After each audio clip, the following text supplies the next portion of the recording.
We believe you can be a millionaire in all 6 aspects of health. Those aspects are physical, financial, mental, spiritual, social, and intellectual. Today, we're going to focus on your physical health, and our topic is sleep. Are you getting enough? Are you doing it right? What's going on with sleep? If you got any problems, we're going to have some tips for you here. Millionaires Are Made is the show built on the fundamental belief that every person you meet knows something that you don't, and there's something to be learned from everyone. So we brought 3 awesome guests here that maybe you don't know, but they're going to tell you a little bit of helpful advice for you. And then if you decide to, you can follow them and get to know them a little better. In the spirit of authenticity, we want to keep this as real as possible. This isn't just 3 people that agree with me and share the same tip in different forms. I actually have never met or learned anything about our guests until about 15 minutes before the show when we go over the show structure. And we kind of go over our tips to make sure they aren't all the exact same thing. So these people all have their own thoughts, theories, whatever tips, and there's no bias or any persuasion from me or my team. We like it that way. This episode is officially sponsored by InstaFarm, where you can grow, automate, and use AI all your vegetables in your house with no task other than just filling the water up. Literally, it's dummy proof. Awesome product. Hit us up if you're interested in that. Go check out instafarm.ag. Guests, you have something that you need to share. I know it. I know you know something. Come online, come share it with us. We need more guests. Please sign up at www.millionairesaremade.com. It's in the comments right there. Sign up, get your voice out, tell us a little something, and help teach the world about everything. That also goes for topics. If there's something you're curious about that you want to learn a little more about, let us know. We can throw a topic for anything, and we will do all the hard work, find the guests, find the experts, and learn a little bit about stuff with you. If you like what we do, please share, like, subscribe, all that fun stuff that lets us keep this show going, because we would love to keep bringing guests on and teaching and sharing knowledge with the whole world. But we can't do that without, the social media requirements of likes, comments, shares, and all that stuff. So please help us out. If you like our show and our episodes, be sure to subscribe to all that stuff. Without further ado, sleep. So my tip today is going to be something very interesting I've learned recently. I've never been a big coffee drinker till I moved to this island, and I had a coffee shop. I guess that helped too. So owning a coffee shop, having coffee right there was pretty insane. I probably drank more coffee than I liked, and I still don't even really like coffee.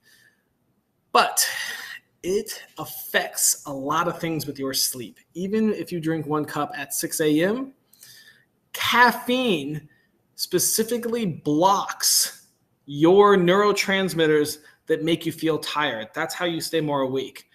But that's not that good for your body or sleep.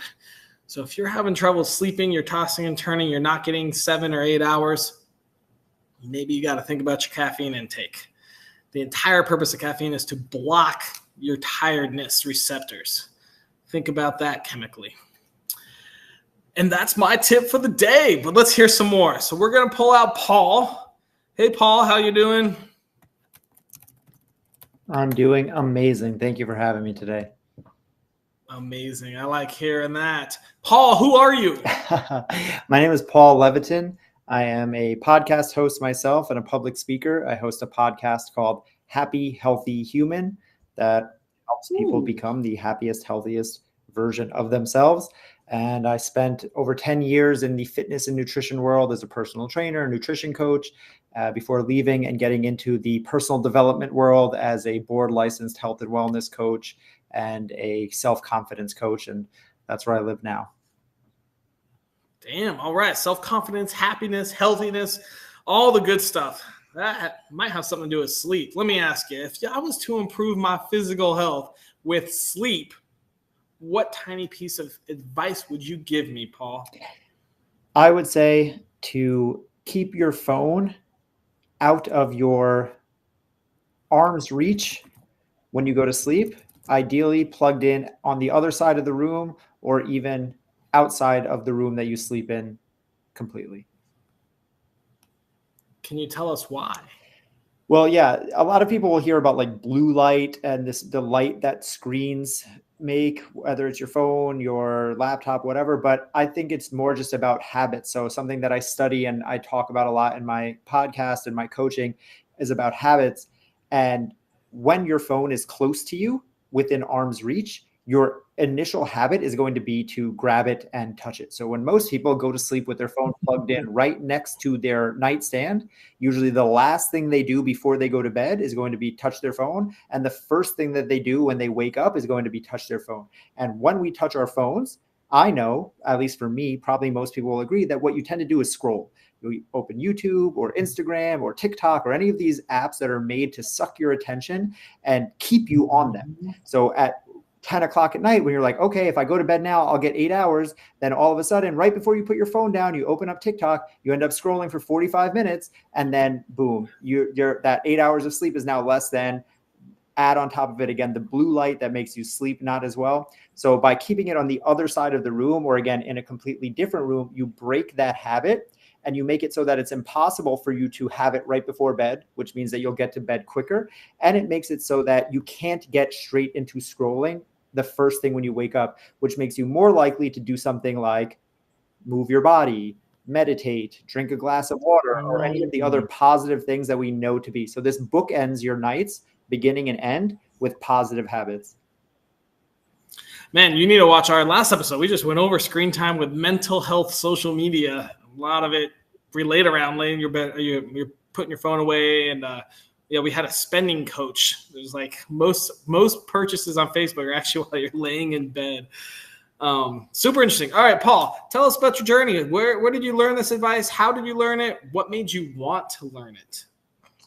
Well, as I kind of said in my introduction, I started in fitness and nutrition, and then I got into habits and overall wellness because I started to be interested in human behavior in general. Like, why are we the way that we are? Why do we do the things that we do? And sleep is a part of that. A lot of people, you might hear the common thing where it's like, well, exercise, it's easy. It's diet that's hard. But what I found in my experience is like exercise and diet are both easier than sleep. Sleep is actually the hardest thing we do because most people get so little sleep and are bad at sleep. And there's so many things that distract us.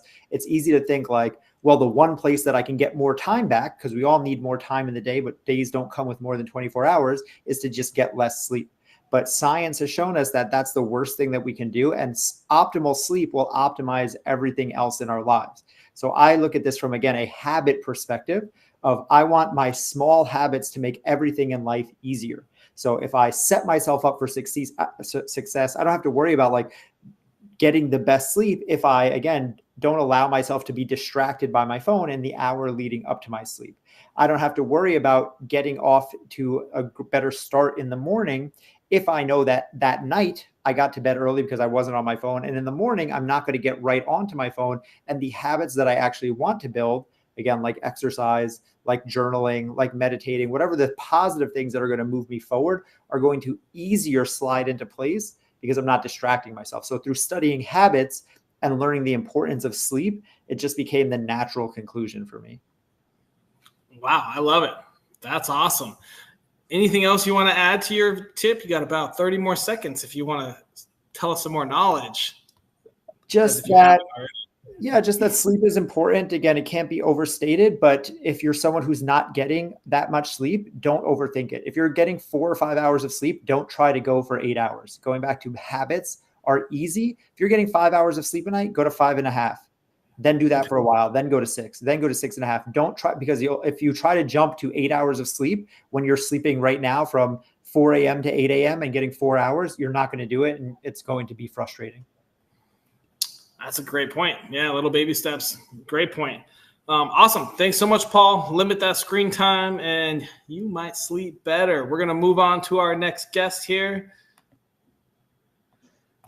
We've got Edward. Edward, how you doing today? Doing great. Thanks for having me on. Hey, Edward. Who are you? So my name is Edward White. I usually go by Ed.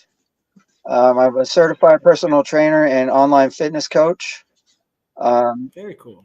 Pretty new to it still. I got certified back in April. I'm also a certified nutritionist. So, Yeah. All right. So you got nutrition and physical training, inside and outside. All right. Well, maybe you have a little piece of advice. If I wanted to improve my physical health with sleep, what simple tip would you give me? I would say to stay away from alcohol. Um, Mm. yes. I would say, in my honest opinion, just stay away from alcohol totally. Like, don't drink at all. But if you have to, stay away from alcohol in the night hours. And I know that's pretty hard for most people that actually drink, because that's usually the time that social drinkers usually go and have their couple drinks with friends or whatnot. Mhm. But honestly, if you're someone like me that had a problem, it can actually really affect your sleep to the point to where it'll knock you out, and you might get the sensation that you're having a deep sleep, but when you wake up, it's like as if you didn't sleep at all. That's very true. Yeah, there's a lot of evidence and research about alcohol and sleep and really how bad it is. And it is funny that everyone wants to sleep at night or drink at night. Sorry, but yeah, well, you know what? It sounds like you have kind of an interesting past. Tell us about your journey. Learned about this. Yeah, so I was alcoholic for about 13 years, and I Now uh, you're sober. I ended up, yeah, I'll be sober 4 years on the 25th of this month. Congrats, man. That's huge. 4 years. Yes, thank you. So I made the conscious decision myself to quit almost 4 years ago, and I just started making different choices. I changed the way I thought, started doing things differently that led to different actions and to my actual career path that I'm on today with training and online coaching. Probably wouldn't be here with alcohol still, would you? Absolutely not. So on that note, I'm going to talk about a book that when I went sober, actually I read it years before I went sober, but reread it again.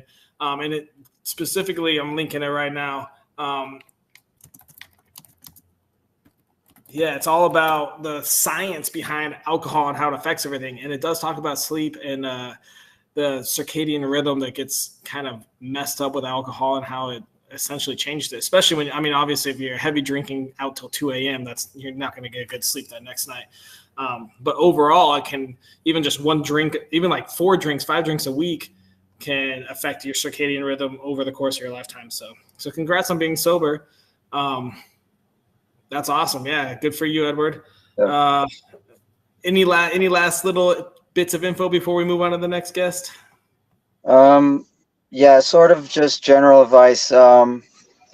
If you're someone out there that's wanting to change, really think about changing your identity first, and then think about the version of you that you have to become to actually start developing those new habits, and then go do them. Do you listen to Tony Robbins? No. Oh man, I think he just had an interview that I saw like a week ago. You should Tony Robbins. I'll just put his name on the chat. He just talked about how to become different. Exactly what you literally just said. His words. So you should be a public speaker now. But he said it's all about identity. You know, you identify as a drinker, and then once a lot of people go back as they identify still as a drinker. Once you identify as a sober person or identify as a non-drinker, that's when you can actually make that mental shift over as well. It's crazy how the world works. Literally, I think he just had an interview like it might have been like 2 days ago. I heard him say that, and now you're here saying it to my face. Yeah, I mean, you can't change without changing the way you think. Like that, the Yep. version of you that's like in that thought process of what you're currently doing, you cannot stay there to be able to get better. That's super true. Super true. Edward, thank you so much. We're going to move on and put you backstage. We'll move on to Spencer here. He's already practicing his smile. I can see him backstage. You know it. What's up, Spencer? Hey, how are you doing? There's that smile. Hey, Spencer, who are you? Oh my gosh, I'm Spencer Jones, the Prince of Positivity, and I Oh! just love helping people step into their light and shine bright, brother. Man, I like that intro. The Prince of Positivity, step into the light. All right. Hey, Spencer, if I wanted to improve my physical health with sleep, what simple tip would you give me? Super simple. In the morning, go outside, look at the sunrise, take it in, and savor it. It is truly a game changer when you are trying to change your sleep. I live in a place where I get to see the sunrise every day over that little mountain. Oh, beautiful. Such a gorgeous thing. And you're one of the lucky few of the 6 billion people in the world that get a view like that. Like, savor it and enjoy it. Awesome. So I guess where on your life journey did you learn that? What made you enjoy that sunrise to help your sleep?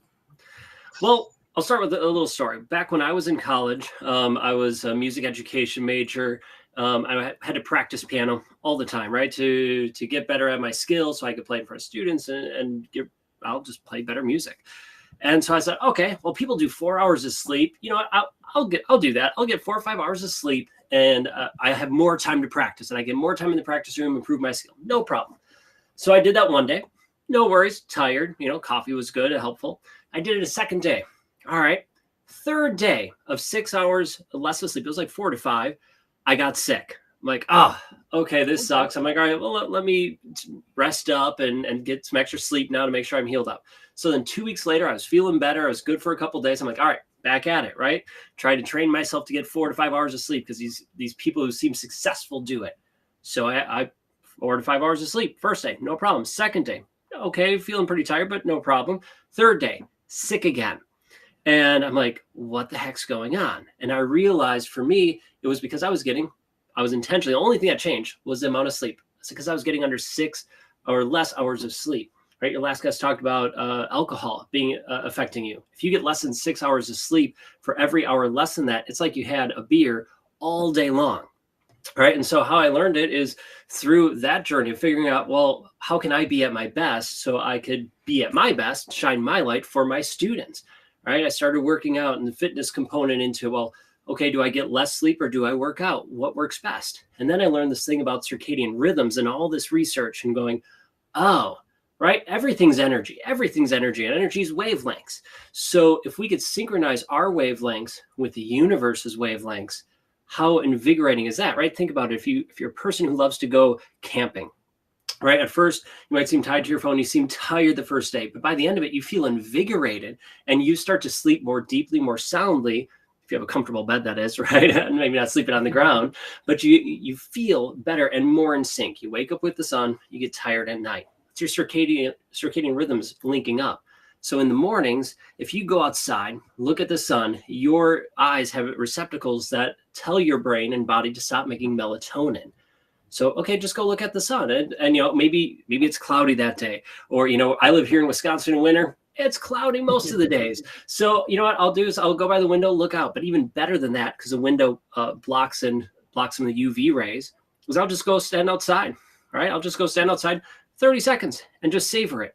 And then as I'm doing that, for me, being the Prince of Positivity that I am, I'm like, how beautiful is this? Let's savor the good things, the fact I'm alive again, that I'm here enjoying the sunrise or the sunlight, and I can think of other gratitudes.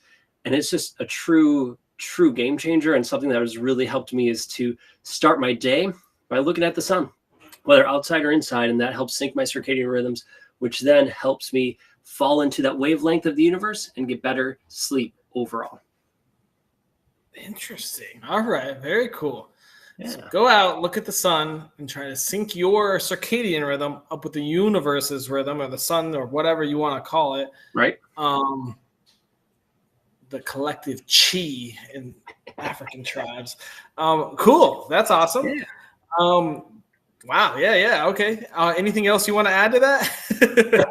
Oh, there's so many things, right? Because it's I've got about a minute left. Like I love what Paul shared, right? Watch blue light and the screen time, right? Because that affects your energy and ability. You're not allowed to talk about other guests yet. I'm not allowed to talk about other guests. Okay, I'll just talk about me. Well, I'm awesome. You're awesome, and you know what? Everybody here, you are amazing. You are worthy. You are enough, just the way you are.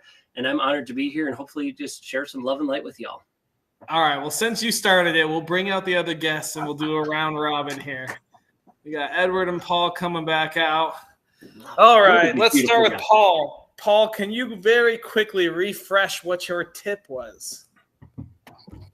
My tip was to ditch your phone as quickly and as far away from you as possible before you go to bed at night. Awesome. Edward, what are your thoughts on that? You know what? I totally agree. And it's something that I've actually had a bit of a problem with myself lately because of my online business. Yes. Well, I'm always operating from my phone. So it's like, I try to be done by like 9 o'clock, and probably about 75% of the time I can make it. But, you know, some nights I work real late and then I get off and then I do some work on my phone again. So it's a work in progress. We all are. We all are. Well, yeah, maybe connect with Paul and see if he's got some tips on that. Yeah, well, I think everyone's going to have to connect with Paul to get some tips on that. Spencer, what are your thoughts on Paul's tip? Man, I love that idea of putting your phone away from arm's reach. I started doing that a couple years ago. One for the blue light, so it was out of reach, but then also the Bluetooth and how those waves affect your energy too. So I put it across the room, and that's been a real game changer because now when I set my alarms, it forces me to get out of the warm, cozy bed. As much as I want to yell at Siri or any of the other ones, right, to shut off the alarm, I still force my butt up, and it's been a really, really big help. So I love that tip. Thank you for sharing, Paul. Phone on the other side of the room. All right. Edward, can you real quick refresh us what your tip was? Yeah, just totally stay away from alcohol. Sleep better, no booze. Spencer, thoughts? Huge, right? Alcohol is technically a poison. It's poisoning your body, and that's affecting your sleep along with many other aspects of your life. So either limit it when you're not sleeping, or as Ed suggested, eliminate it completely. Why are you drinking? What's the purpose of it? Are you numbing something or using it as a crutch for something? Look at it and evaluate to see what that is. And maybe it's alcohol, maybe it's something else, but sticking to Ed's topic of being sober, it's going to be better for you and for the people in your life, and better sleep so you could be at your best. I would say on that, if you do choose to drink, I don't know if there's any science behind this, but from what I've seen, if you drink, the number of days you can limit it is going to be better. So if you want sleep and you're drinking like 1 to 2 drinks 5 days a week, like after work or whatever, and then drinking it on the weekends with your friends or whatever, it's going to be a lot better if you can eliminate those 1 to 2 and save it all for the weekend. So at least you get 4 or 5 nights of better sleep throughout the week. So that's a little extra tip. Paul, what are your thoughts on alcohol for sleep?